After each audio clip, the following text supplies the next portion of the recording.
Welcome back to the Diet Doctor Podcast. I'm your host, Dr. Brett Scher. Today we're talking about seed oils and vegetable oils, polyunsaturated fatty acids, linoleic acid.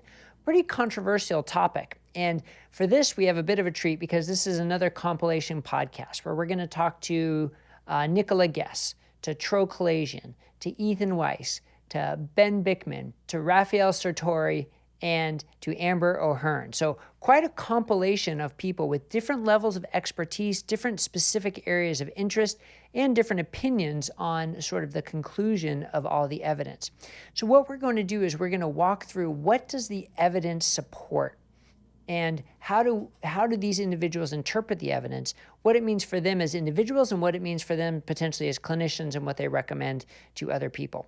So I want to lay the groundwork a little bit about why this is such a controversial topic. And when I was in medical school and residency and fellowship, there was no question. Vegetable oils were healthy. They are healthy. They lower LDL, they lower cardiovascular risk, and they are basically a health food that we should be eating more of. Then as I started to learn more about it and hear different sides of the equation, I learned about the mechanistic data. And the mechanistic data regarding linoleic acid is concerning. I mean, the pro-oxidation, how it can change the structure of membranes, how it could potentially induce insulin resistance, how it can induce inflammation. And then there's also some randomized controlled trials, some much older trials, the Minnesota Coronary Experiment, the Sydney Diet Heart Study, which showed a worsening of cardiovascular and all-cause mortality for those who ate higher levels of linoleic acid. But the observational data that we have suggests that there's a benefit to eating more linoleic acid and more polyunsaturated fatty acids and seed oils. So how do you balance and weigh all this conflicting evidence? One way that I think is interesting to look at it is if we had started with the mechanistic data, we probably would have never even gotten to the trial data. Like why even study something that looks so bad from a mechanistic standpoint? But because of the way vegetable oils came about, and Nina Teicholz does a great job talking about sort of the history of it, and it's a seeded history, pun intended, to say the least. But it came about in a roundabout way. I won't go through it all here.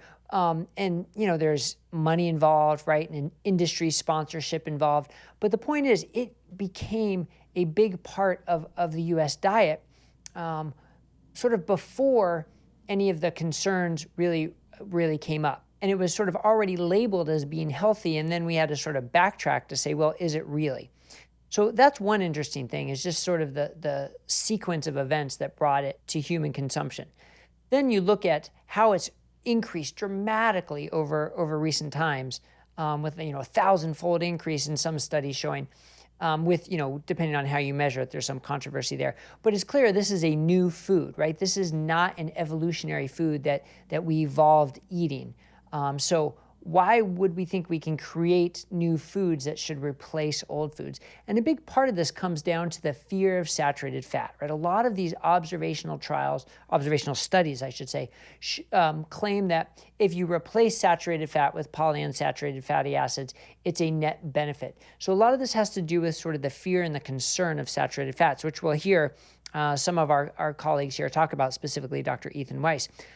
But if you take it from a different standpoint, and are not concerned about saturated fat, that you look at the evidence and the observational data against saturated fat is poor quality evidence and the effect size is so small, and it's almost always studied in a mixed diet, hypercaloric, high carb type diet, that if you then take that to the other extreme, so to speak, of the low carb diet, and where there's really not much evidence that saturated fat is of concern in that setting, and even if it is, again, the effect size would be so small that do we really even need to replace it? So you can go through all these different permutations about vegetable oils, whether they're needed, whether they need to replace things. But it still can frequently leave people confused, saying to themselves, well, what should I do? If I eat out at a restaurant and get seed oils, am I hurting myself? If I eat a salad dressing with seed oils, am I hurting myself? I think we all can agree if you're getting seed oils from, potato chips and baked goods and, the ultra-processed higher carb foods, then that you certainly want to avoid. Whether for seed oils or for not, you want to avoid those foods. But what if you're eating it in a more moderate way? And as we'll hear Dr. Guess talk about, they have the convenience and the inexpensive factor. So if you're comparing it to avocado oil, extra virgin olive oil, there's a significant cost difference. So for someone who's in a position where they can't afford maybe some of the other versions, they're led towards the path of seed oils. Well, then you could say, what about butter? What about lard? What about the saturated fats that you could also use? So it really makes a difference to say, how do we make conclusions from all the evidence out there? So that's a bit of a long-winded introduction and setup. So now let's just jump right into these interviews, and we're going to hear the series of these 6 interviewers and see what we can come to as a conclusion, and hopefully be able to evaluate the whole picture, both sides of the story, with all the nuance that we need.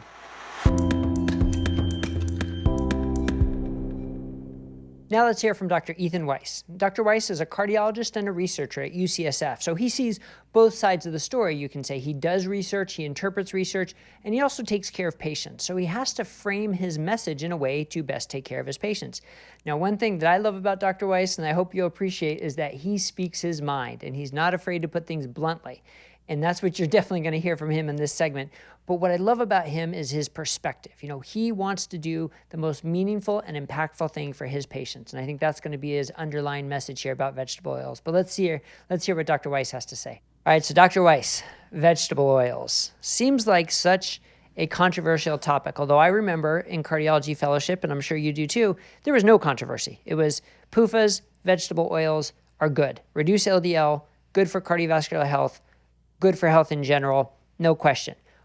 Only since I've been involved in the low-carb world have I started to sort of wake up to other data that could suggest otherwise. But it's not conclusive because there's mechanistic data, there's observational data, there's randomized control data. You can interpret it differently depending on which data you focus more on. So I'm curious to get your opinion, how you see this whole topic of vegetable oils and where you land. Okay, well, thanks for having me. I'll tell you in the nicest way possible, I hate this topic. But obviously it comes up a lot. So I'll give you my take on it. Yeah. I'll start by saying I think what's obvious to you and most people is that nutrition is zero sum. Meaning, if you eat the same number of calories a day, you change one macronutrient, you're going to change something else. You can't change it in isolation. Same goes for fat. If you're going to eat a certain percentage of your calories daily from fat, it's zero sum. If you're going to change the amount of saturated fat saturated fatty acid containing fats or foods containing saturated fatty acids, you're going to impact what happens. If you keep it the same number total, you're going to impact what happens with MUFAs and PUFAs. So we're sort of stuck in this world of trying to understand complicated things where multiple things are moving at the same time. So I think much of what we probably know here is not real. And it's because, again, most of the time, if you're increasing unsaturated fats, let's forget monounsaturated fats for a second, because I think there's consensus over that, but let's just take polys. And we'll take N3s just to even make this easier, right? So we'll get rid of fish oil and just focus on pure saturated, vegetable oils. Pure omega-6. Omega-6. So you're gonna, if you increase that, you're decreasing one of the other two. So is the impact there a benefit of whatever increased amount of omega-6 fatty acid you're eating, or is it a benefit of decreasing saturated fat or potentially decreasing monounsaturated fat if that's what you do? So I'm sort of stuck with this, I don't even know how to begin to interpret any of this stuff. That's number one.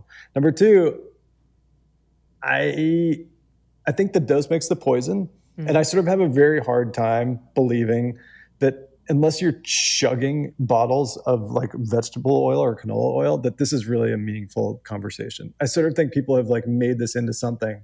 And frankly, and I'm going to say it directly, because I think there are a group of people out there who've sort of decided that this is the scourge of all human health. And this increase in vegetable oil consumption in the United States over the past however many years is responsible for all bad things that have happened, including politics.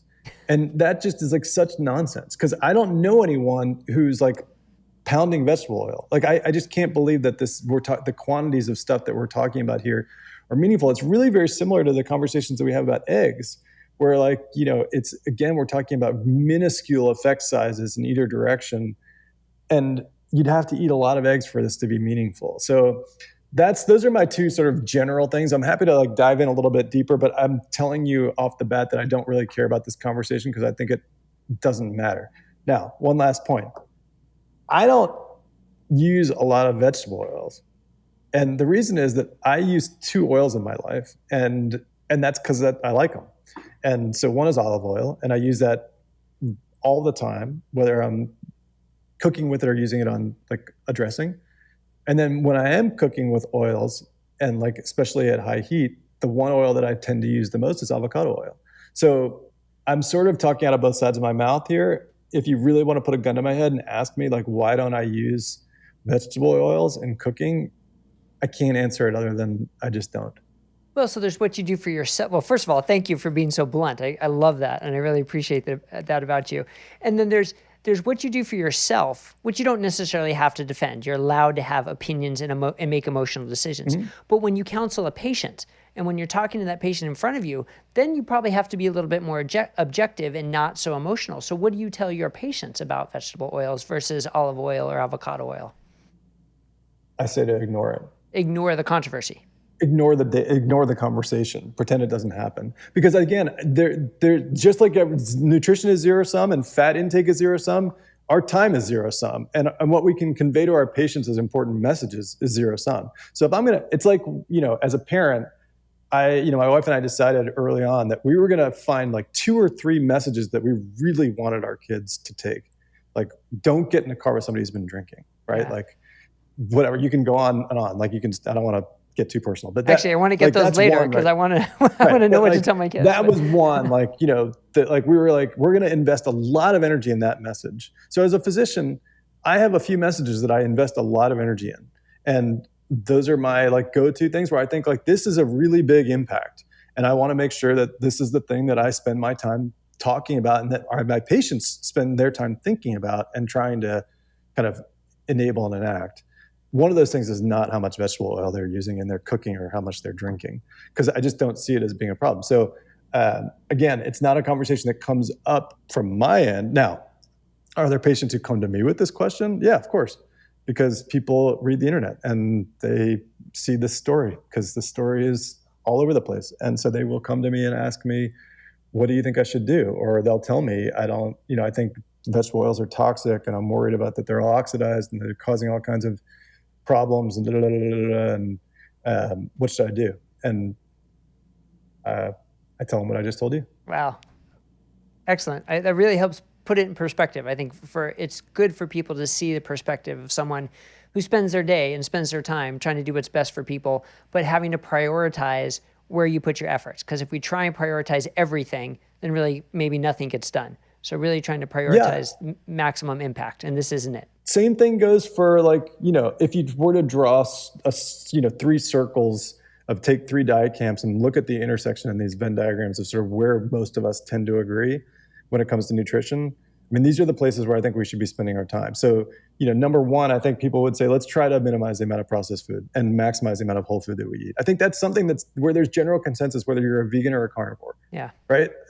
Mostly. I think most people, even like very, very, devout, I don't want to speak for them but even, hardcore vegetarians and vegans probably would agree that added sugar is not great for your health, right? Like, so 2 principles, right? So that I think you'd find general consensus around almost everybody, which is to try to avoid processed food and added sugar. And I think you might be able to even add a third one, which is to avoid, it's sort of a mix of the 2, but to avoid refined carbohydrates. So I don't know a lot of people other than this like very narrow little corner of the internet where people are like really focused on like the oil that you put, in the pan before you cook your broccoli or, what you'd put on your salad dressing. And again, I don't think there are that many people putting canola oil on their salad dressing. I just don't think it's probably as big of a problem as you might be led to believe by going through Google and looking at some of these, things that have been written about it. Well, I promised he was just going to call it like he sees it, not pull any punches, and he certainly delivered.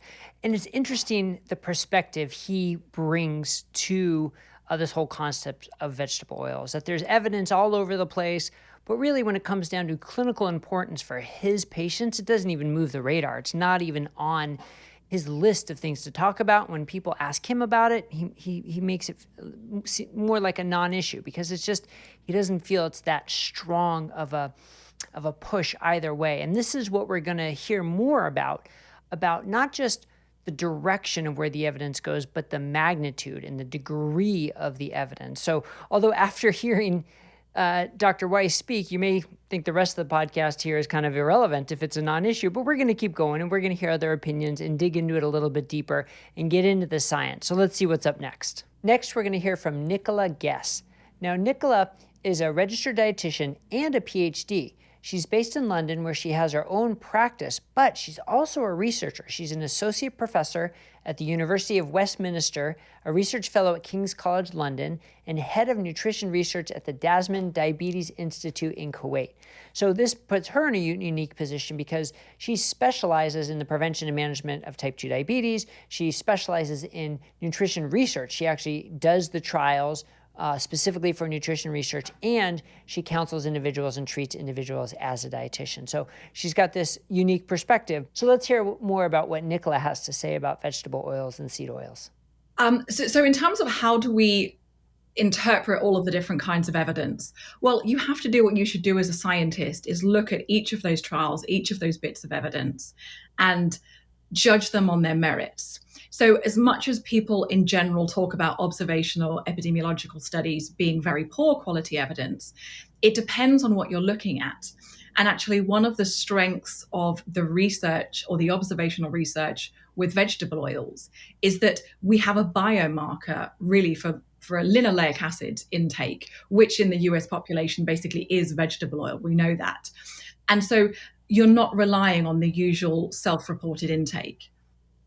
Which is a major strength. And it also helps because you can follow people over a long period of time. And finally, you can look at dietary intake if it changes and whether it doesn't change. So for example, if you do a randomized control trial, even a good one, maybe you're looking at a couple of years. With the really strong data sets that we have in observational research, you can look at tens of thousands of people and have some idea of what they were eating every couple of years over this period of time. So yes, that's observational, but with linoleic acid, so with vegetable oils, we have that biomarker, so we're not relying on memory. So I actually think some of the best evidence for the role of vegetable oil in development of cardiovascular disease or type 2 diabetes, whatever it is, some of the best evidence actually is the observational research in this case. And when you talk about a biomarker, you mean being able to measure in the blood the level of linoleic acid, essentially? Well, you can do it in different ways. I mean, one of the things that people often use is the phospholipid content, say, for example, in adipose tissue. And that gives you an indication of longer term, I think, intake of linoleic acid. But again, if you're going back every couple of years it's not a perfect biomarker. It's not telling you exactly how much people were having. But we know, and other people have shown this, that the phospholipid composition does change in response to vegetable oil consumption or linoleic acid consumption. So it gives you a lot of confidence that you are measuring what you want to be measuring in a large number of people over a long period of time. Yeah, it's a great point, because when you talk about food frequency questionnaires or food recall and, sort of like marking more what you think you should be eating rather than what you are eating, a fat biopsy doesn't lie. And so that's a great point. Right. And I also think there's another factor about vegetable oil and observational research that gets missed. And a big problem with observational research is stuff like fruits and veggies, certain high fiber foods, which kind of have a health halo around them. And very often the kind of person eating them is living a very different life to someone not eating 10 portions of fruit and veg a day. And that's less likely with vegetable oil because it's found in such a range of food sources. Yeah, so that's the other interesting part about vegetable oils, that we talk about it as if it's one thing.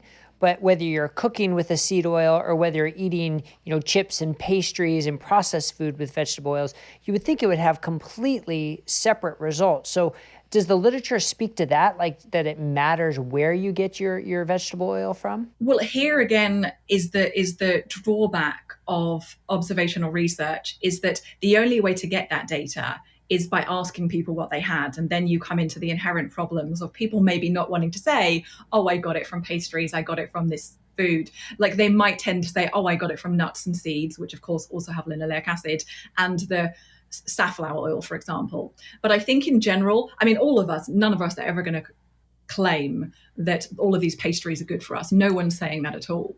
But the scientific question of do we need to be concerned about vegetable oils, I think that the observational research is a very strong answer to that in saying, no, we don't need to be concerned.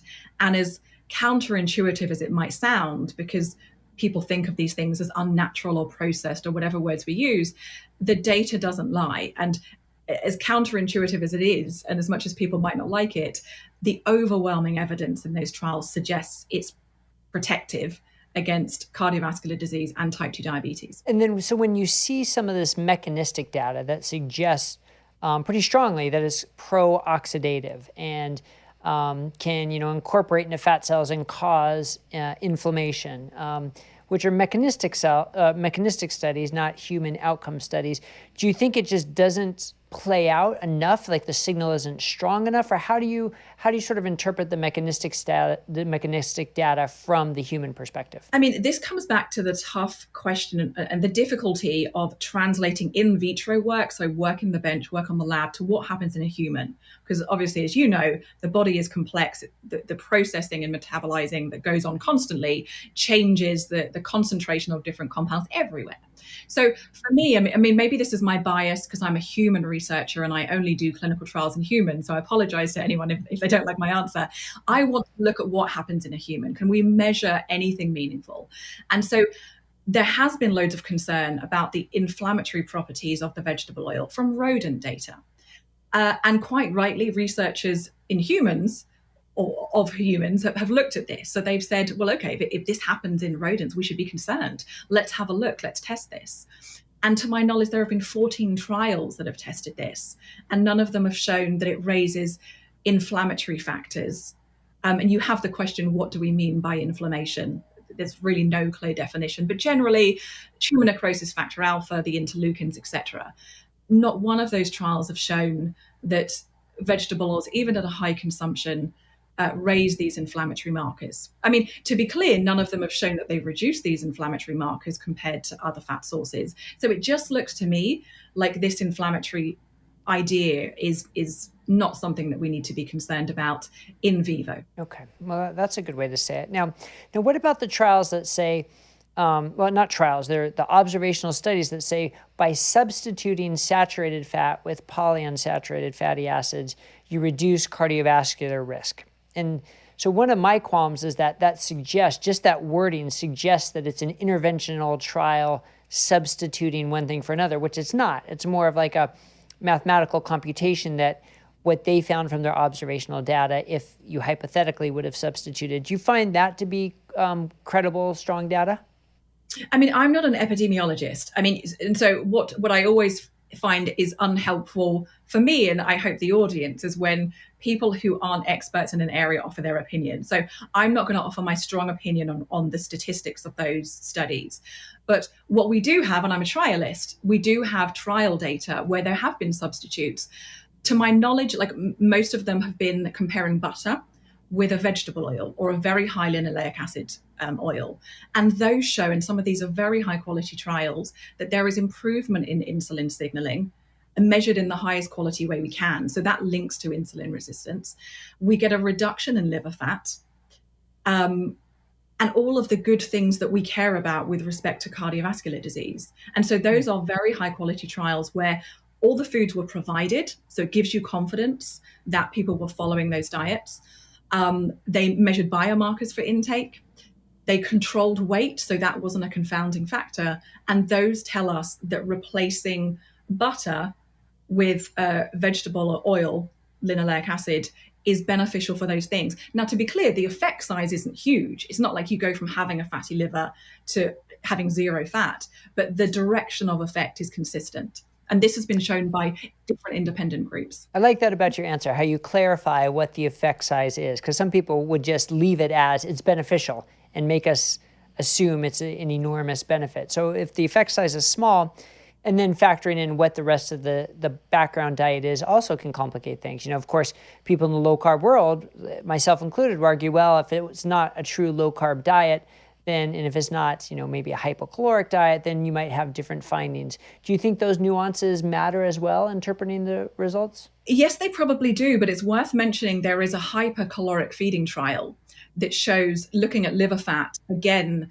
that the polyunsaturated fats are protective against liver fat deposition, whereas saturated fats are not. So you get a rise in liver fat if you overfeed with saturated fat, whereas that doesn't occur with polyunsaturated fat. But I do think the effect size is an important thing to always consider here. And it's one of the things that makes nutrition so controversial. And quite difficult to interpret, because you don't want to pretend that making this one simple switch is dramatically going to change something. But what you are looking for, I think, is consistency of results and direction of effect. And again, looking at the highest quality mechanistic. So I'm talking at MRs to look at liver fat, clamps to look at insulin signaling, measuring things in a really isocaloric way. Those very good quality trials show that same direction of effect. Vegetable oil replacing very high palmitic acid, for example, foods looks like a good thing. Now, in a world where we have olive oil and good data to suggest the oleic acid or olive oil in general or oleic acid can be very beneficial from cardiovascular standpoint, general health standpoint, do you as an individual and also as a clinician see any role, though? I mean, we have this huge debate over vegetable oils and seed oils. Do you even see a role for them in the modern diet when we have other alternatives like olive oil or avocado oil? I mean, this comes down to a question of personal choice. I mean, so there's two questions to ask here. One, what does the scientific literature tell us about something? And then two, what should people be eating? And there's a huge price difference here between olive oil and vegetable oils. Right. So for a family who can't afford olive oil, which, I mean, if you were living in Spain, it's, €1 for a delicious 3-liter bottle. But in the UK and the US and other countries, it's very expensive. So if you're a family making those decisions, why worry about something that doesn't do any harm? I mean, if we look at the data and say there's no reason so far as we can tell to be worried about vegetable oil, why worry about it? Because if we do that, then people could potentially be going to other options. And even people could be saying, oh my God, vegetable oil is terrible. I can't afford olive oil or the healthier high fat oils. Let me have some carbohydrate instead so I can have a lower fat, lower oil diet. So all of these things play out, and you just have to keep going back to what does the evidence say and what does the individual themselves want to do? What can they afford? How do they like to cook? So I see no reason to tell people, oh, you should have vegetable oil in preference to these other monounsaturated fat-rich oils, or tell them not to. That makes a lot of sense. And now what about from an individual perspective? And again, this isn't going to be very science-based, but from experience, do you think there are people who have a sensitivity to linoleic acid, omega-6 fatty acids, similar to some people have a gluten sensitivity? Do you see that in your practice at all? I've never seen it, and honestly, I haven't this is not my area of expertise at all. So I haven't read anything about it. Yeah. So what's your overall advice to people who are sort of confused by the whole the debate back and forth about linoleic acid? What's your to the point advice to them? There is no convincing evidence that there is anything to be concerned about with regard to cardiovascular disease and type 2 diabetes with the consumption of vegetable oils. Well, as you can see, Dr. Nicola Guess is very strong in her convictions that the human clinical evidence does not show convincing harm from omega-6 vegetable oils, linoleic acid. And she's clear to say she's focusing on human data. And that's really what we should care about, right? Because we are humans. Now, she does bring up some very interesting points, though. For observational data, when you're measuring a marker in your blood or in a fat biopsy or something, that is better data than food frequency questionnaires. But we have to be honest, there's still a healthy user bias that we cannot overcome in those studies. So it still is relatively weak evidence just based on that alone. She's also clear to talk about the magnitude of the difference, not just the direction, but the degree of the difference. And she's clear to admit that it is small, and I think that's important as well. And then when she talks about inflammation, she's clear to talk about that there is no one definition of inflammation, but what is generally accepted as clinically important inflammation by blood markers that detect inflammation, there is no evidence that omega-6 or linoleic acid increase those markers. And that's different from saying, biopsies and animal studies and other measures of inflammation, because there is some evidence of that. But as we hear that inflammation isn't a supply-driven process, but more of a demand-driven process. And we're going to hear about that from Dr. Ben Bikman and Amber O'Hearn. So now let's hear from more of our experts and get some other different opinions. Next, let's hear from Dr. Tro. Now, hopefully you know of Dr. Tro from previous Diet Doctor podcasts and also his, you can say, outspoken Twitter profile. It's clear he is a very passionate and outspoken proponent for his patients and for the benefits of a low-carb lifestyle. And he has a very practical approach to how he thinks about omega-6 and linoleic acid, like I think we see from a number of clinicians on this topic. So let's hear what Dr. Tro has to say about this. I think it's more difficult for me to come up with firm conclusions, and I'll tell you why. When you look at some of the mechanistic data and interventional data, it looks like seed oils, particularly ones that basically degrade and become oxidized, right? These can cause oxidation, cause an increase in reactive oxygen species, and can cause inflammation.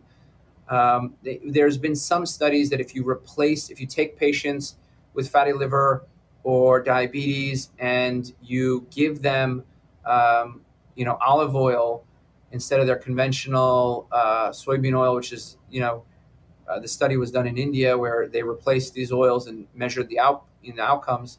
There was some improvement in their diabetes and some other markers. So it seems like in short-term studies and mechanistic data that there's this improvement potentially in metabolic health, potentially in inflammation. Now you have to juxtapose that with some of the other data that's existed. So there's population-based data that's been actually corroborated with fat biopsies, where they literally look at the fats in people and see how much omega-6 fats are there. And they found that, a higher omega-6 content in the fat is actually associated with improved mortality. So, and if you look at some of the population-based data, you may find that these oils may decrease LDL, right, which has been implicated in cardiovascular disease. So the problem is, and I don't want to give too much credence to any one of these, I think the worst case scenario you can get is a highly refined oil that's been heated and cooled, right? If you wanted to stick to ideals, there's the least possible chance of oxidation in cold pressed oils, right? Okay, so if you wanted to theorize a potential benefit, my potential benefit, what I do myself is, stick with olive oil and avocado oil. And I try to stick with varieties that aren't cut with other oils. There's a big scandal in the olive oil industry where they cut the oil. So it's very important to get a pure olive oil. And so if you can stick with a cold pressed, minimally processed oil, I guess theoretically you'd be getting the best of both worlds. I think overall what I advise my patients, for the most part, the first several months, we don't even focus on this. We say, hey, look, generally avocado oil and olive oil are considered very healthy oils. If you can afford them, buy them. And we don't focus on it much more than that.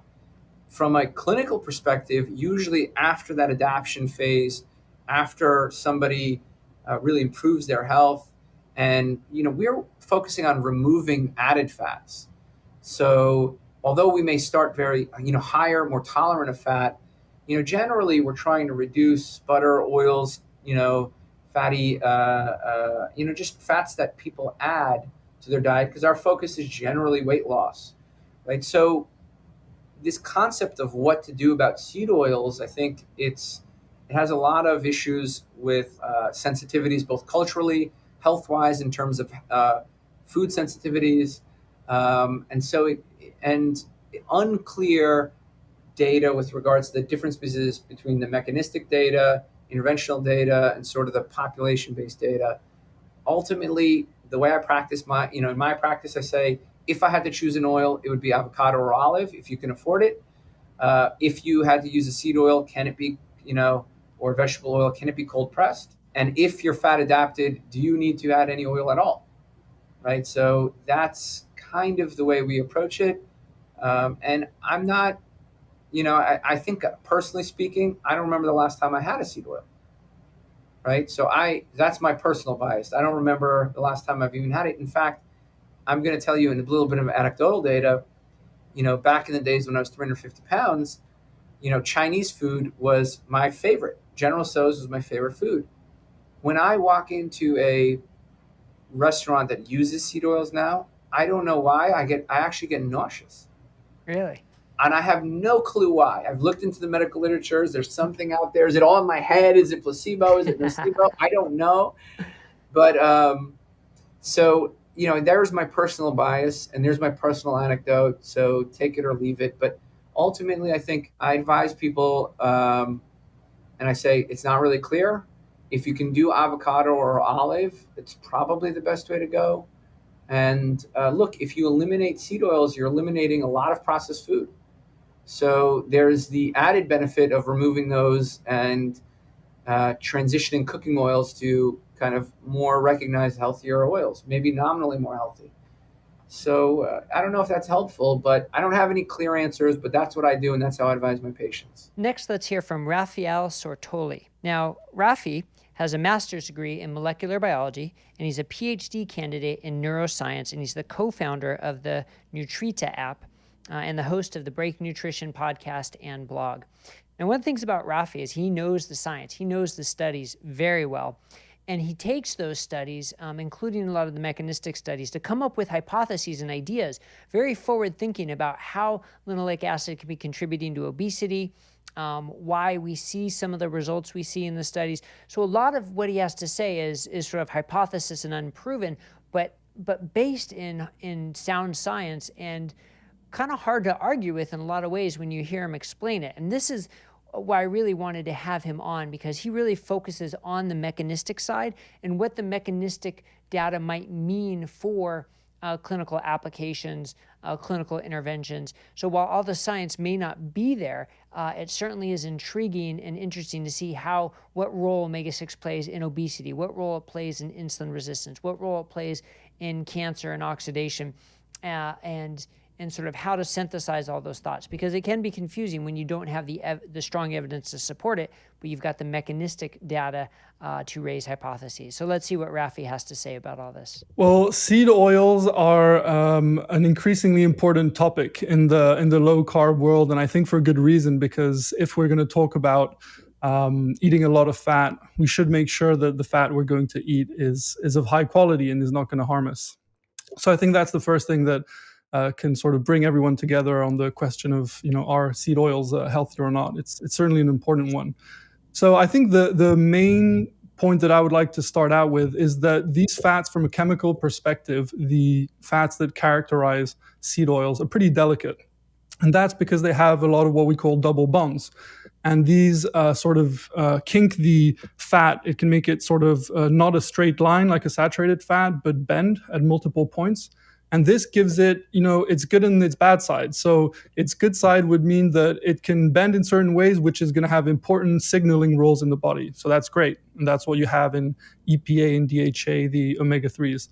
And that's also what you have in the omega-6s, like linoleic acids. Sometimes their shape means that they oxidize fast and that they send a very important signal. That's all part of normal physiology. So these things aren't inherently good or bad, but what sort of makes them good or bad in the clinical sense, in the practical sense, is, okay, when we start consuming them in certain amounts, in amounts that maybe we haven't seen through our evolutionary history, or we don't have a lot of modern examples, what happens then when we change the context? And that's where we start to see some of the science that's controversial, precisely because I think what we're dealing with is an inverse U-shaped curve for a lot of the effects of linoleic acid, which is the major seed oil. So an inverse U-shaped curve, you can imagine that. It's like if you imagine a smiley face, it's the sad smiley face, basically, right?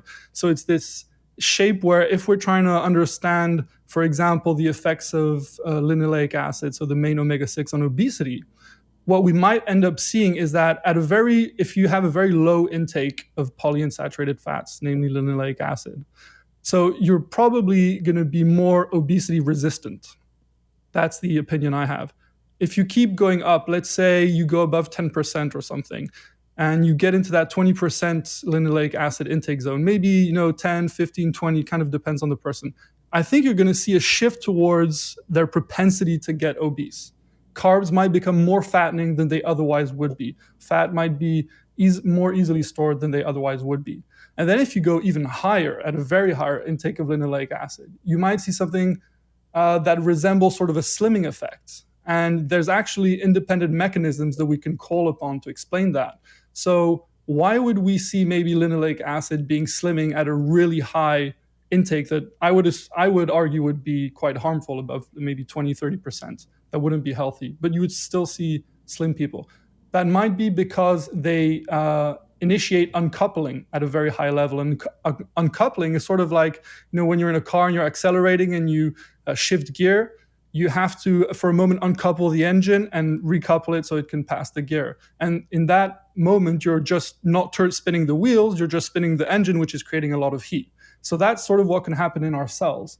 And when you uncouple what's happening in the fat cell, for example, you can burn up a lot of that fat, and you're not going to have to use insulin resistance to resist ingress of calories into the cell, and you're not going to store it because you're actually burning it up. So that's maybe what's happening at higher levels.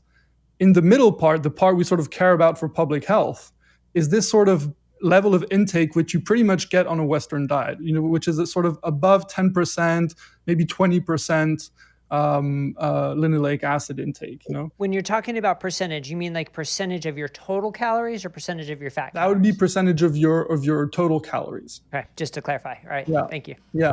So that's pretty high intake. If you're on a 40% 40% fat diet, and half of that is coming from linoleic acid. Like if you're cooking with sunflower oil, and you're having margarine, and you're avoiding butter, and you're eating a lot of nuts, that can get pretty high pretty quick. So at that level, what's happening is that the fat cell is seeing this fat in a different way than it sees a saturated fat, for example, or even a monounsaturated fat. What it's seeing is something that can get into its mitochondria and exert less resistance. So it initiates less resistance to insulin. It produces less reactive oxygen species. And reactive oxygen species is the signal the cell uses to say, hey, there's a lot of substrate, a lot of energy coming in here. Let's stop letting so many calories in. So let's become resistant to the action of insulin. That's what the cell is going through normally. But when you introduce linoleic acid or a very polyunsaturated fat, that signal is dampened. You don't produce as much ROS, as we call them, right? Reactive oxygen species, and you don't get that limiting behavior that you have. So essentially, your fat cell is just more. It sort of sucks up fat more easily than it otherwise would. So that's one thing we see. And when the intake is very, very low, well, that just leaves monounsaturated and saturated fats. And those fats create more reactive oxygen species, essentially.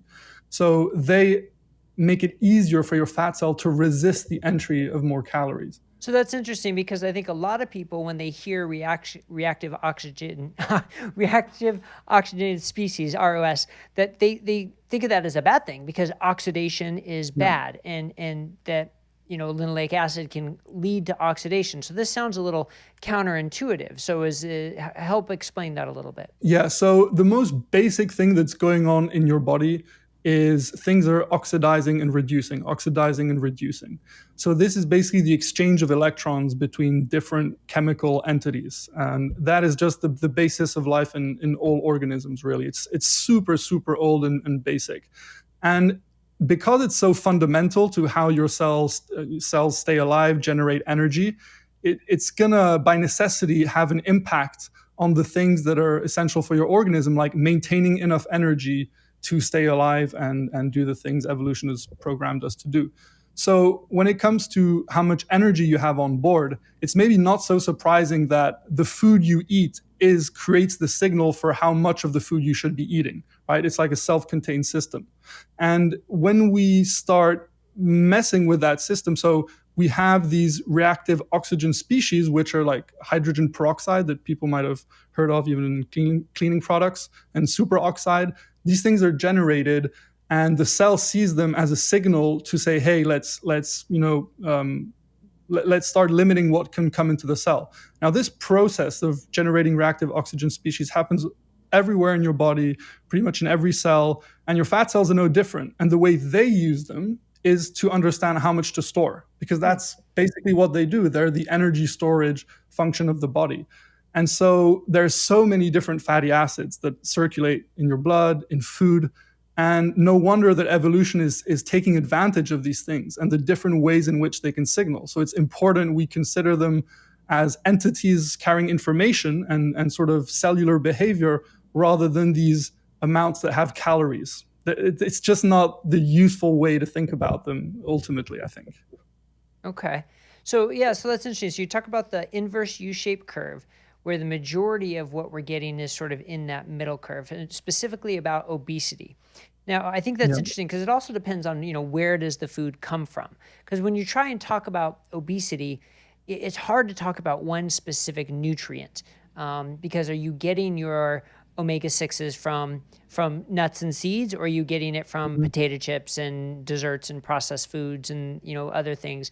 Do you think that makes a difference in how we interpret the data? Yeah, I think it does. I think there are enough other chemical entities in food that can even maybe mitigate some of these negative effects I'm talking about. There's an example with mongongo nuts. There's a particular conjugated fat that gets turned into CLA, which people have heard of as conjugated conjugated linoleic acid? Yes. If I'm not mistaken. So you'd find that in dairy products, and this thing has all sorts of good effects on, insulin sensitivity and fat loss, and you realize that there are definitely opportunities for other fats and even other just polyphenols or other compounds to interfere with these individual effects of fat. You see it, for example, with colorful vegetables, which have anthocyanins and other elements that can interfere with our absorption of glucose, for example. So that's one case where we can see it with glucose and not just with fatty acids. So there are definitely confounders in that sense when we're looking observationally at where you get your omega-6s from, definitely. But it's also true that the isolated effect of omega-6 is also pretty powerful. It's a powerful signaling molecule, and you don't want too much of it, I think, in your diet. Yeah, but then you said at the extreme, you think it can work as an uncoupler and actually help with weight loss. But that's probably still not a good thing at that level. So is that where you would be more concerned about the oxidation potential of it, even with active weight loss? Yeah, I would be very concerned about the cancer potential, because linoleic acid gets broken down into 4-hydroxynonenal, 4-HNE, and this is a very potent signal to the cell that things are breaking, essentially. And it's involved in everything from extreme pediatric obesity to atherosclerosis to cancer initiation, where you need minimal amounts of linoleic acid in the rodent diets to even get cancer started easily in the lab. So there's certainly things beyond obesity, and I think it's very tempting when you see studies where there's for a 2-week period a transient reduction in liver fat, for example.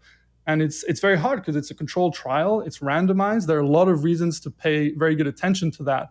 But once you have maybe a more informed mechanistic picture and you understand the time frame you're setting yourself in, then you can question those results. And the key, of course, is to make sense of all the results, not just those that agree with your theory. I want to interrupt for just a second, because this is a great point that Rafi makes, that we really need to be open-minded about studies that don't just fit our bias, right? We have to give equal credence to the studies that don't fit our bias. And we need to pay attention to the details. Is it an animal study or a human study? What's the time frame of the study? Is it just a couple weeks, or is it a couple years? And the dose. So the dose is really important, especially when we're talking about animal studies, because the dose that causes cancer for linoleic acid in a rat, how do we, relate that to a human? And so there are some trials, like the Minnesota Cornea experiment and the Sydney Diet Heart Study, which showed at least equal or increased mortality from those eating more linoleic acid omega-6. So was that a cancer increase? Well, I don't think that really played out. So we don't have human evidence that it increases cancer risk, but we do with animal evidence. So how do we correlate those? And that's part of really focusing in on the quality of the study. So I'm glad Rafi brings up that point. So let's keep going here. If this theory, which a lot of what I'm speaking about today is generated by Peter Dombrowski from a hyperlipid blog, who's come up with a lot of these ideas. And really, it does come down to explaining how you can have an obese population and also see some results in some studies where you're seeing essentially a slimming effect. And the question is, can you reconcile those things? Because you have to, really. That's the name of the game. And I think you can if you understand its effect on the fat cells. And something that even Ted Naiman has brought up extensively is, how the fat cell reacts when it's very big and distended. It's hypertrophic. That's not a fat cell you want around. And that's something linoleic acid can do, actually. It's very good at getting the fat cell to store fat. And when you get your body to store fat efficiently, well, you can kind of avoid diabetes. That's what we see with insulin, right? We see people take tons of insulin. They store a lot of their excess energy. And I look at your blood sugars and probably some inflammation marks. And I'm like, this is pretty good. This is in a good direction. You look, down the line, 5 years, the Accord study, and you're like, oh, more people are dying. So once we understand the function of fat, we can make sense of these results. But it's difficult. It's not easy, and it's not a complete story yet, I think.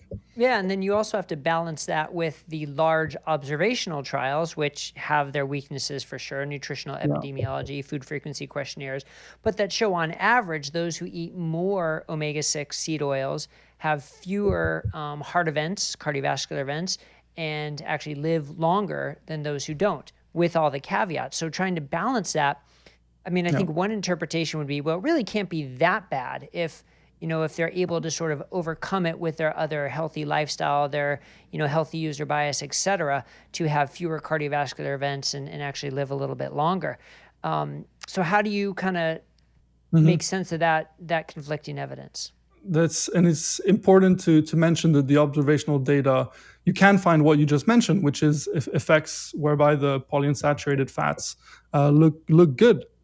There's no doubt about that. I think Darius Motsafarian has used that evidence heavily to make his case for omega-6 fats. But I think with everything observational, you certainly have a healthy user bias. It's not hard to see that the advertising is certainly going in one direction, right? Where people are going to be, primed to the people who are going to make the healthier lifestyle choices are also those most likely to buy these oils. So I think that we can explain a lot through that already. But even though we should still try to, like you said, maybe they're not that bad, or that their effects are mitigated or something like that, right?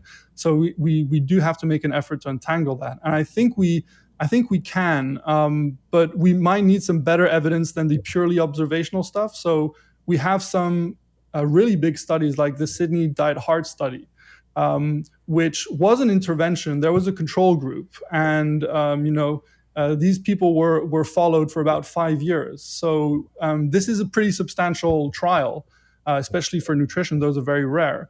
And there we sort of saw a very interesting signal. So what we saw is that the people eating, in the intervention group, eating, most of the high omega-6 diet, had an all-cause mortality of just under 18%. Versus just under 12 for the controls. So, and you see this divergence in the all-cause mortality right from the start, which is interesting because this is sort of what you'd expect in a more in a case where there's something toxic, where it's linear like alcohol. Actually, that's how it's not like there are these threshold effects. Alcohol is linearly toxic. And I think there's a lot of there's a good mechanistic basis to make that case where above a certain level, maybe 5, 6, 7, 8, 9, 10, who knows exactly, that the amount of linoleic acid in the diet just becomes, it's fulfilled all its signaling roles. And from there on, it's just going to add to some oxidation, some unnecessary inflammation. And maybe that's why we see the shape of this curve that we see, which is, it's not a massive hazard ratio. It's about 1.62, but that's 62% relative risk increase. So, that's something we want to really pay attention to if we're going to give that to billions of people, Right. So taking all that and sort of boiling it down to practical advice, let's look at the person who follows a low carb diet. So, doesn't eat the junk food that has the omega-6 fatty acids, cooks with, saturated fat products, but goes out to eat 2 or 3 times a week. And when they go out to eat, what they're getting likely is cooked in linoleic acid. Do you worry about that person getting that amount of exposure, or do you think that's below sort of the toxic threshold and they don't really need to worry about it? It's hard to say, and the reason is that we're dealing with a population of people nowadays that are so ill as a baseline. I mean, the amount of people who have metabolic syndrome, who have some sort of autoimmune disease, something like that these relatively small amounts of linoleic acid, and this is compounded when they're heavily oxidized like they are in the restaurant business and fast food chains. It's hard to say that these people don't have immediate reactions. I mean, of course, this is hard to disentangle, but headaches, GI upset, brain fog, these things are not surprising if you were to ingest, gram amounts of essentially what are toxic, peroxyl radicals. I mean, that's really what they are. So I think that I would be worried about even some acute effects, although they're not life-threatening, they're very uncomfortable. But chronically, that's where I would actually worry, because they are so ubiquitous. And many people don't really know about them, except if they're choosing the oil with which they cook, but they're not necessarily aware that they're having a lot of it in the restaurant food. And it's really difficult to avoid. You have to, be put on a brave face and just ask the waiter or ask the chef to cook with butter or olive oil or some better alternative. And that's really your only way out. But I think in terms of a health investment, it's definitely one worth making. Next, let's hear from Dr. Ben Bikman.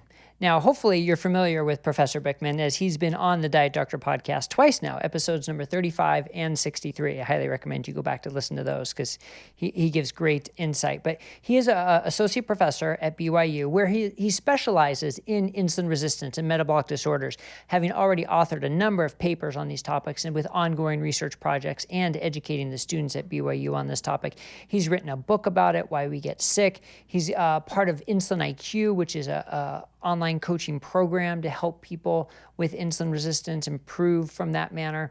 And he's a thoughtful scientist, first and foremost. He understands the literature, he understands how to assess the literature, and he understands how to see both sides of the story and try to come to a conclusion about how you weigh the science. And I hope you appreciate that approach from him here. So let's hear what he has to say about vegetable oils. All right, well, Dr. Ben Bikman, thanks for coming back to join us. And I would love to get your thoughts in general on vegetable oils and as they relate to health. Yeah. So I know I get the interest in this topic. And in part, I get it because I've been on a journey of interest as well. While my big journey and where I've gone from student to teacher is insulin and insulin resistance and fat cells, where I'm still very much a student wanting to learn more and very humble in what I'm learning is in the context of seed oils. So that's a good place for me to start. And that might be why I kind of fall somewhere in the middle when it comes to seed oils, where there are those, and maybe because they just know so much more than me, who posit seed oils as the origins of all, I'm being dramatic here, but, the origins of all disease. Most diseases are a result of seed oils. Then there's the other side of the spectrum, which is not only are these not harmful, they're in fact beneficial. Now, so where do I fall in? And so, Brett, I'll just kind of riff a bit and you direct me as needed. So I think, one, they do appear to be an essential fat, although that might be debated. But linoleic acid, which is really the fat that we're pointing a finger at in this story, it is everywhere in animal fats. So there's no avoiding it.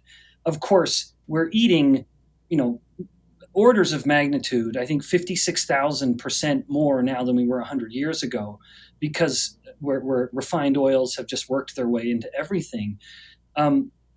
What I think is important is how we're getting it. Maybe this is a comfortable place to start, where when we're getting it from refined foods and just straight kind of cooking oil, versions of soybean oil and canola oil, etc., we are not only getting way too much, of course, but even if we were getting more modest amounts, we're not getting it the way nature intended. And I don't mean to say that and sound like I'm a hippie. I don't look like a hippie, and I'm not. So it's not like I'm saying we can only eat natural food and only the way nature intended. No, but there's some wisdom there. There's something to be learned there, where when we eat linoleic acid from animal sources, it always comes with antioxidant vitamins, like, say, vitamin E. And I don't mean to tell people we should be taking vitamin E all the time, because if you take too much antioxidant, it actually ends up hurting you. But I think there's something kind of genius about this, where if you can get linoleic acid and keep it as linoleic acid,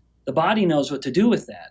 And in fact, Stephen Cunnane, who we often invoke in the low-carb realm because of his incredible work on ketones and Alzheimer's disease, found years ago that linoleic acid and the seed omega-3 alpha-linolenic acid are the highest burned fats in the brain for energy, and it makes them actually ketogenic. The brain makes its own ketones from these polyunsaturated fats, linoleic acid and alpha-linolenic acid. But my distinction that I'm trying to make is it stayed as linoleic acid. In other words, it didn't turn into a lipid peroxide.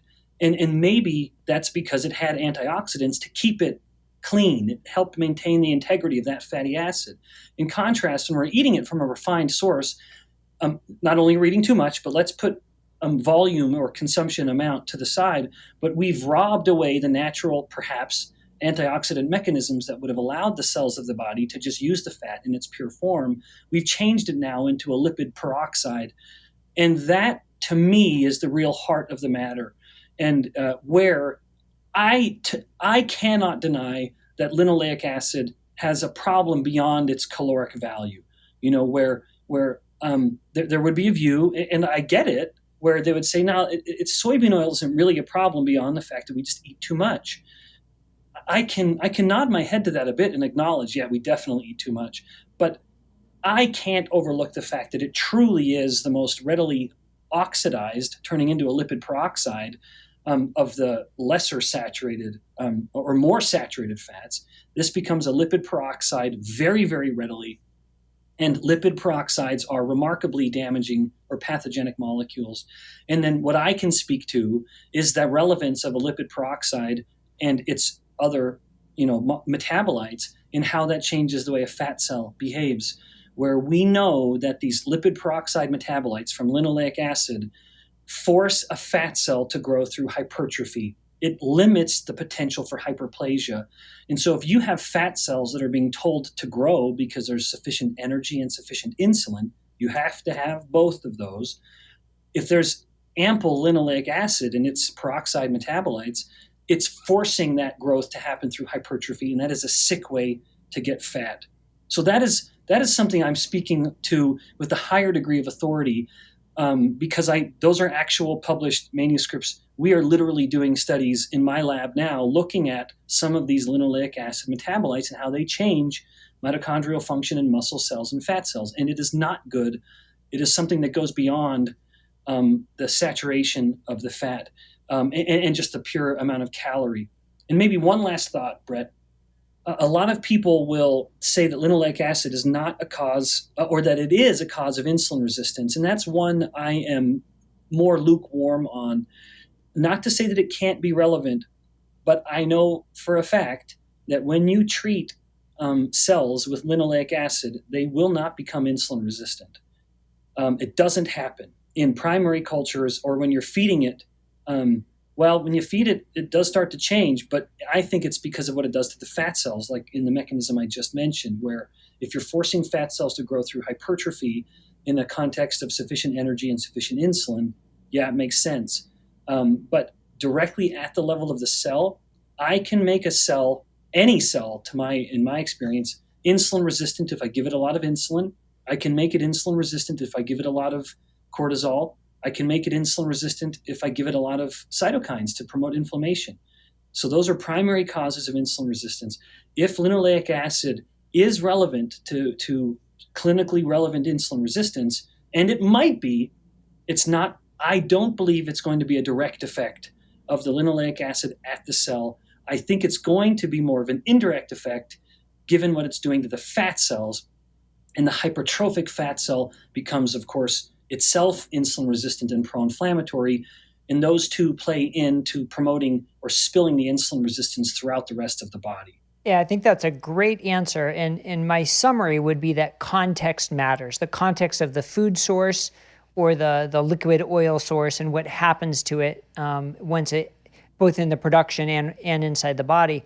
But the other part is the context of what else is going on with the diet. So I want to ask you about that because you said in the presence of enough energy and insulin, that then the omega-6 fatty acids can potentially be detrimental to the fat cells, specifically linoleic acid, that it can cause it to grow improperly and lead to insulin resistance. So to flip that on its head then, if someone was in a hypocaloric diet or if someone had low insulin levels, then would you think the effects, the negative effects would be attenuated or just simply not present in that context? Yeah, what a great question. Yeah, I can't help but think, yes, in the context of metabolic function, yes, I think in a state of low energy and low insulin, that the negative effects of linoleic acid peroxides or related peroxides at the fat cell would be mitigated. That it wouldn't matter as much if you're not allowing adipogenesis because there's no stimulus for adipogenesis. The stimulus is for lipogenesis or hypertrophy rather than hyperplasia. So yes, I think those consequences would be mitigated at the fat cell and then insulin resistance in a broader level. But having said that, I'm not saying that the lipid peroxides wouldn't be damaging in other ways. I know there are other things that these lipid peroxides can do to, say, alter mitochondria as it's altering the lipid profile in cardiolipin. So I'm not saying even then that now we can give the linoleic acid a clean bill or a green light. No, but in the context of this metabolic disarray that's occurring with insulin resistance, I do think it would be mitigated, if not removed completely. Another way to think about this whole topic is just to think about evidence in general. So, I mean, at your heart and at your profession, you are a scientist. And a scientist's main job is sifting through the evidence and trying to get to better evidence and design experiments and hypotheses for better evidence. So when you look at a topic like seed oils, where there is a pretty big difference between mechanistic studies and randomized controlled trials and observational trials, some showing some significant concern, like mechanistic studies that they can be oxidized and pro-inflammatory and can have dangerous effects to humans.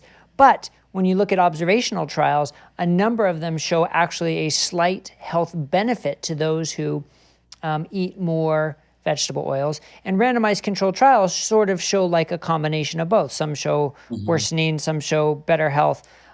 So as a scientist, when you go into a minefield like this, how do you just sift through the science and try and prioritize to get to the truth or get to better evidence? Yeah, so I think there are, you've said it well, actually, very well. So we have at the weakest end of it all, we have the purely observational studies, which is just here's a questionnaire and then tell us what you've been eating.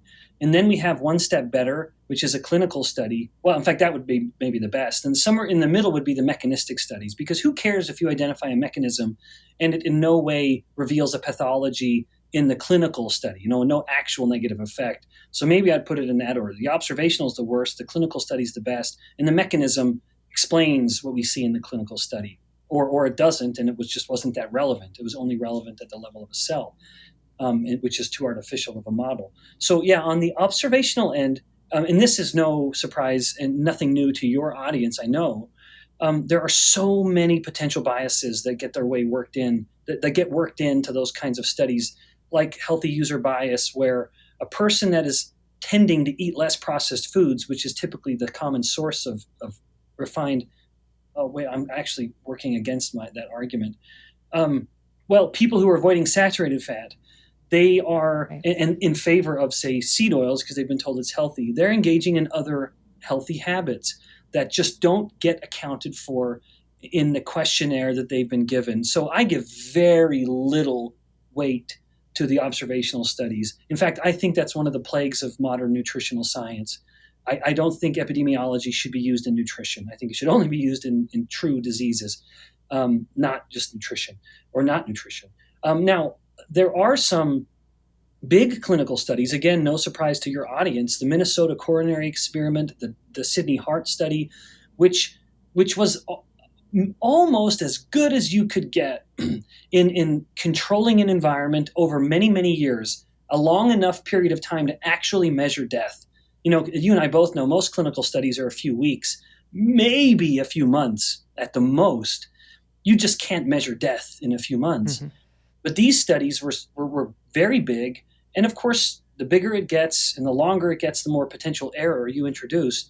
But they totally refuted the idea that these polyunsaturated fats were better and over eating saturated fat. And in fact, suggested that the focus on polyunsaturated fat at the expense of saturated might in fact have been harmful. So that's what those two studies showed, that it was actually perhaps a net negative to cutting back saturated and focusing more on polyunsaturated. Now, one mechanism I wanted to touch on where you'd mentioned inflammation. In fact, I ought to have mentioned this at the outset. Inflammation is something I'm familiar with in the context of insulin resistance. That has been a focus for me since my postdoctoral work 15 years ago. I think too many people misunderstand the relationship of linoleic acid to inflammation, where they know that what they do know is that linoleic acid can be converted into arachidonic acid. And then arachidonic acid can be converted into pro-inflammatory and pro-clotting molecules like prostacyclins or prostaglandins and thromboxanes. And so because that pathway exists, they assume that linoleic acid is pushing that pathway forward. And that doesn't happen. Linoleic acid is converted to arachidonic acid by nature of regulatory enzymes. And it's a need-based system.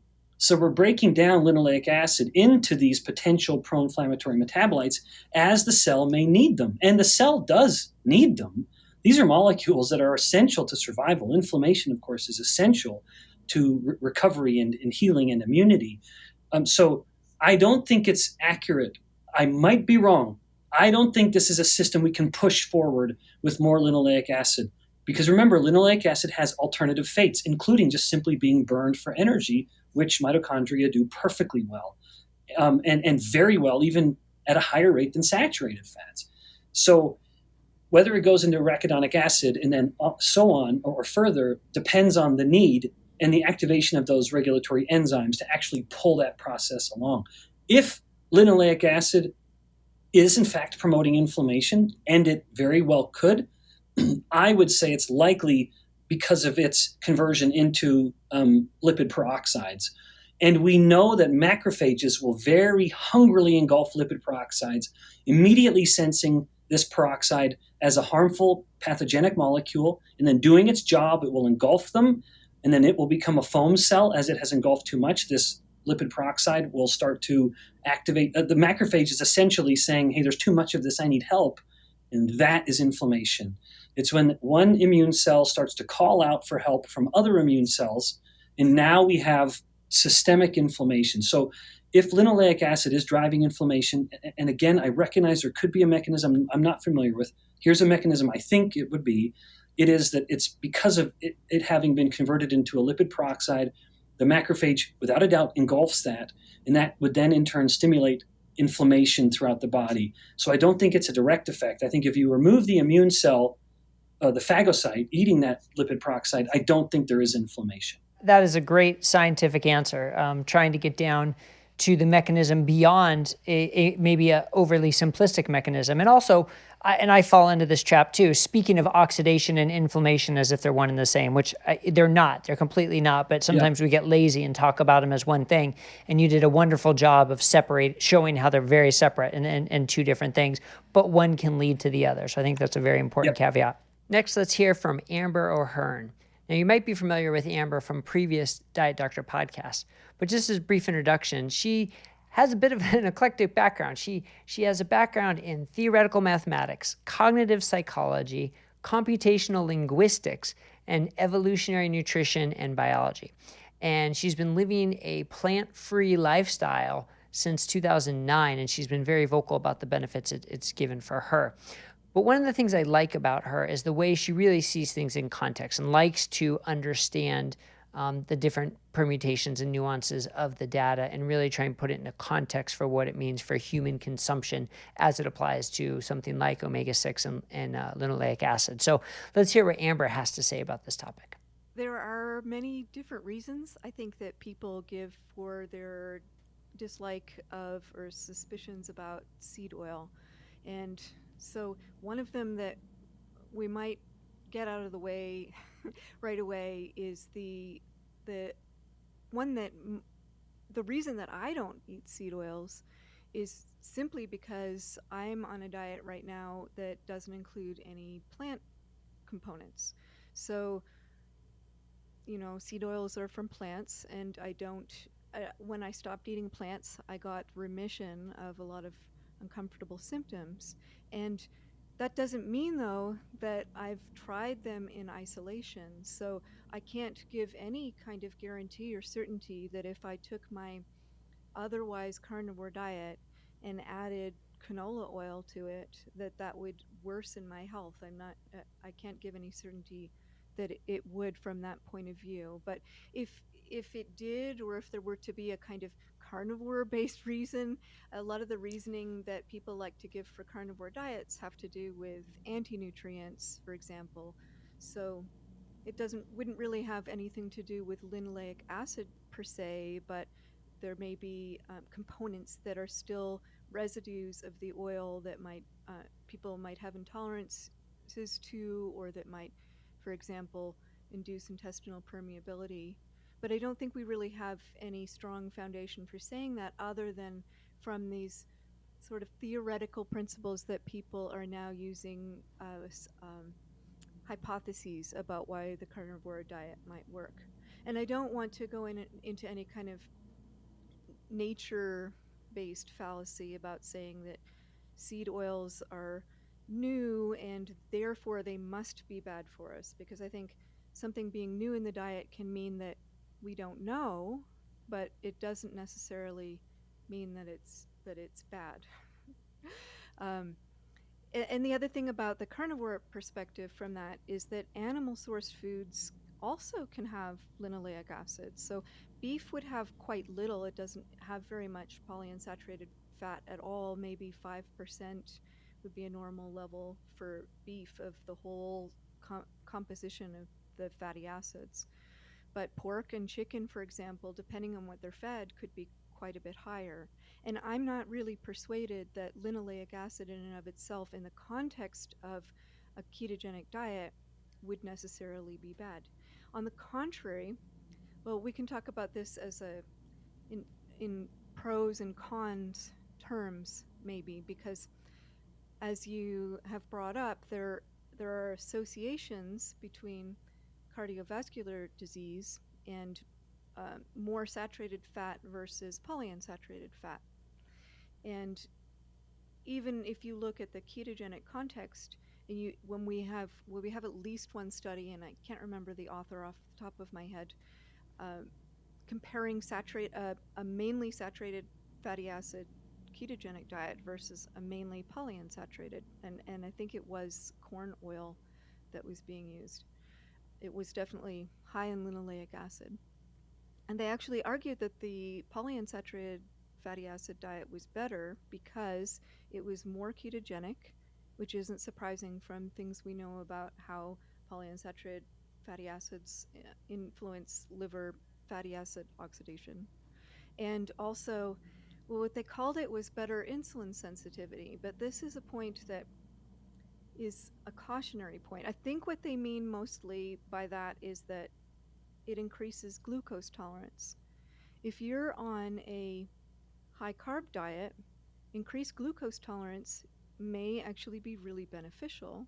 But if you're on a low carb diet, increased glucose tolerance could actually be detrimental, as long as we're talking about this temporary effect of while you're eating it. If you did something and then you went back onto a regular high carb diet and your glucose tolerance was impaired in the long term, then we might worry about something that happened. But basically, when you're on a low carb diet, you want your all of your body to be optimized for using fat as fuel, so that all of the glucose that you have can be used for the brain and a few other tissues that need glucose. So if you're actually having higher glucose tolerance, that could be equivalent to adipose tissue being more readily willing to, if we put it in non-functional terms, your adipose tissue might take up more glucose and then expand. You could become fatter because you have more glucose. And so a lot of the arguments around, oh, is linoleic acid actually bad, have to do with this, the effect of polyunsaturated fats on insulin resistance in a way that is positive on a low carb diet. Another aspect that I think comes into it is the whole omega-3, omega-6 balance idea. And I'm not sure that I put much stock into balance. I think we need a certain amount of omega-3s and we need a certain amount of omega-6, linoleic acid being an omega-6. But the argument, I'm going to try to steel man it, but what I'm understanding or I'm hearing people say is that the more omega-6 you have, the more inflammation you are going to create. And I don't think that inflammation is driven by substrate. I don't think we make more inflammation just because we have the materials available to do it. I think if you are in a situation that is creating the need for inflammation, because inflammation is just the healing response, and you don't have enough omega-3 or omega-6 to make arachidonic acid, which is then used for inflammatory prostaglandins, then maybe you have a bottleneck on inflammation, and adding more linoleic acid might allow more inflammation to occur. But then I'm not sure that the linoleic acid was actually being a bad guy in that sense. So there's the polyunsaturated fatty acid part, the omega-6 part, and the linoleic acid part by itself. And there are, I think, many different reasons why people are arguing that they aren't healthy. And I think my kind of bottom line statement about all that would be the epidemiological data that we have is in the context of a high carb diet. The effects that it has in a ketogenic diet have both been described as beneficial and detrimental, and we don't know which. And I really think that we ought to try to get more data about what's going to happen in that context before we condemn it just for being, at the base level, just for being perceived as unnatural. So I think that was a great answer that really helped frame it within a context, because you can get isolated mechanistic data and you can get observational data in big populations, but the context of both of those is important, that the mechanistic data might be in a cell culture, might be in animals, and the context is in people eating usually a high calorie, high carb diet.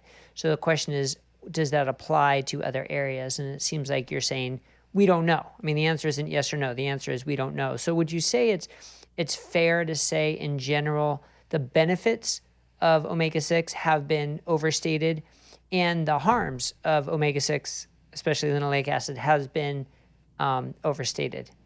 That's a good question. I think the benefits that have been put forth in terms of risk have not been shown to necessarily apply to the case which we care about. And I'm always a little bit skeptical of epidemiological data, even when the population that you're caring about is the one that was under study, but much more so when it's not. The detriments, I am actually really quite taken with the ROS theory of obesity, which sounds like a non sequitur, but the idea is that the more the more oxidation that is made when fatty acids are burned in the mitochondria, the more signaling that it gives for satiety, for example, and it shuts down insulin sensitivity because because the cell is saying, I've got enough. And so the reason that that's topical is because mechanistically it appears that polyunsaturated fats don't give a very strong ROS signal.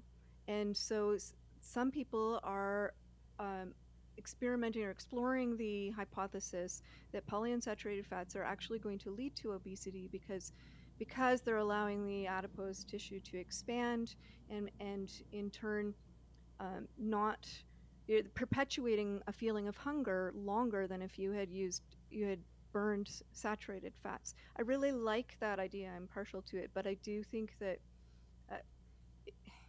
it would be overstated if we were saying that we knew for sure that that's what's happening. Right. Well said. We have to be cautious about the strength of our convictions based on the strength of the evidence, which sort of on both sides of the equation, probably not all that strong. But so let me ask you a personal question then. If you go out to a restaurant and you're going to order a steak, does it bother you if you know that steak was cooked in canola oil? Yes and no. I think that the amounts are too small to be concerned about. I've never personally had a reaction to something cooked in a restaurant. I'm very fortunate in that I don't have acute reactions to plant matter. So, for example, analogously, if something had a bit of gluten on it, I don't get a reaction. However, I think I can taste it now. So even I've had burgers out and I have a vivid memory because it was so terrible. I was at an airport and I was hungry and I decided I would have a burger, and I was quite sure that what they were serving me was a pure beef burger. But I know that it just had this residue of oil on it that made it inedible to me, and I probably developed some sort of snobbery around that. But I didn't really feel like it was hurting me. It was just hurting my sensibilities. You've trained your taste buds well, that's for sure. Yes. Well, there you have it. 6 experts with different areas of true expertise with their opinions and their scientific evaluation on seed oils, vegetable oils, linoleic acid, and where it fits in what we should consider a healthy diet. Now, I know talking or listening to 6 people with very different opinions can make things more confusing sometimes and not really help you decide whether you should be eating seed oils or not. So hopefully something that somebody said here resonated with you that you can connect to. I mean, my take home is, look, I don't think seed oils by themselves are the cause of obesity, insulin resistance. I mean, it's the excess calorie consumption, and that comes from maybe some of these seed oil containing foods that have high carbs, high fat, high salt, ultra processed that we eat too much of, right? Like, we know that. That's not really much of a surprise. But at the same time, I would never recommend somebody eat seed oils, and I don't eat them personally. I don't recommend my patients eat them. I don't like that they're new, that we didn't evolve with them. I don't like how they're made. I don't like the mechanistic concerns behind them and the mechanistic data. But I also have to admit the observational data that shows benefit tells me that the magnitude of the harm can't be that bad. So if someone wants to eat seed oils, if it's a part of their diet, if it's for convenience, then sure, that's okay. But I would still caution them to limit the amount. And I would also say that we have to be more cautious about how we interpret the polyunsaturated fatty acids need to replace saturated fat, because I think a lot of that data comes from studies that are hypercaloric and a mixed high-carb, high-fat diet, which I don't think people should be eating, period. So if you're following a more sensible and healthier lower-carb diet that's not hypercaloric, then what harm does saturated fat have? And there, I think the answer is none, and if any, it is minuscule, but I really think it comes down to basically none. So then we don't need to replace anything. So then what role does polyunsaturated fatty acids have and linoleic acid have? Not much. And again, if you want other oils, I'm a big fan of extra virgin olive oil and avocado oil, which if you can't afford them, then I actually recommend the saturated fats. It's a more evolutionarily consistent food. But do I say that with strong conviction of harm based on the evidence?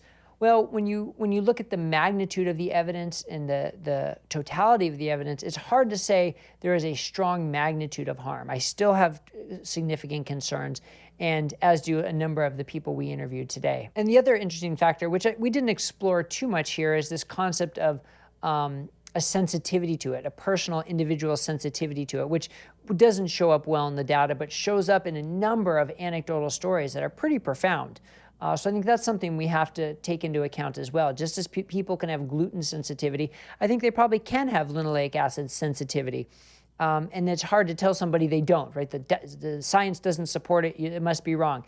No, we can't say that. People have to experience for themselves if they're going to have acute effects. But that's different from saying a population-based harm over the long term. So again, there's not one overarching conclusion other than my sense to say there's really not much of a point for linoleic acid in our diet. And I don't believe the health claims are as strong as they are, and I don't believe the harm claims are as strong as they are either, based on human evidence. So you can decide for yourself. We have a whole guide on this at dietdoctor.com. And in all of our recipes, we really don't use linoleic acid and polyunsaturated fatty acid vegetable oils. We prefer more evolutionary sound foods that we don't believe are harmful. So you can look at our recipes and we will direct you to some really tasty, wonderful, excellent food that doesn't require any vegetable oils. All right. And if you're going to eat out from time to time, you can always ask for things to be cooked in olive oil or in butter or in other types of fats if you're concerned about it. But personally, I think if you're eating out a few times a week and getting some linoleic acid, then the magnitude of harm is minimal, if any, as long as you're not someone who has a clear sensitivity to it. So hope that was helpful, and we'll see you next time here on the Diet Doctor podcast. Thanks a lot, everybody.